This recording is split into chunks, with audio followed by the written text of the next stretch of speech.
પોરબંદરની ભાવસીજી સરકારી હોસ્પિટલના ગેટ નજીક ચોરીની ઘટના સામે આવી હતી। ત્યારે ઘટના બાદ ગેટ પાર્કિંગ અને નર્સિંગ હોસ્ટેલમાં સીસીટીવી કેમેરા ઉપલબ્ધ કરવા રજૂઆત કરવામાં આવી છે।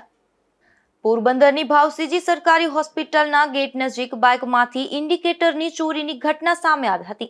ત્યારે સામાજિક આગેવાન જીવનભાઈ જુંગી દ્વારા હોસ્પિટલના તંત્રને રજૂઆત કરી ગેટ નજીક પાર્કિંગમાં તેમજ નર્સિંગ હોસ્ટેલમાં સીસીટીવી કેમેરા તાત્કાલિક ઉપલબ્ધ કરવા માટે લેખિતમાં રજૂઆત કરવામાં આવી હતી। ગઈકાલે ભાવસીજી હોસ્પિટલમાં 4-5 દિવસ પહેલાં જે સ્કૂટરના જે જુનિયર ડૉક્ટરના પણ ઇન્ડિકેટર લાઇટો કાઢી ગયા એ બાબતમાં મેં જે બાંબાણી સાહેબ છે એને કાલે લેખિત રજૂઆત કરી અને મેં કીધું કે ભાઈ સીસીટીવી કેમેરા વગર અત્યારે ચોરીઓ થાય છે પાર્કિંગમાં નથી, જે મેઇન ગેટ છે ત્યાં નથી સીસીટીવી કેમેરા, નર્સિંગમાં છે નર્સિંગમાં નર્સિંગની બિચારી છોકરીઓ ત્યાં કરે છે ત્યાં પણ સીસીટીવી કેમેરા નથી। તો તાત્કાલિક તેને સીસીટીવી કેમેરા દે અને ચોરીના અવારનવાર જે બનાવમાં છે ન બને માટે તાત્કાલિક ધોરણે આના માટે સીસીટીવી કેમેરા નાખવો એવી મારી માંગણી છે।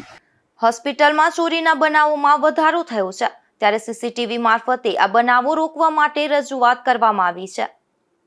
અશોક થાનકી, ગુજરાત ન્યૂઝ, પોરબંદર।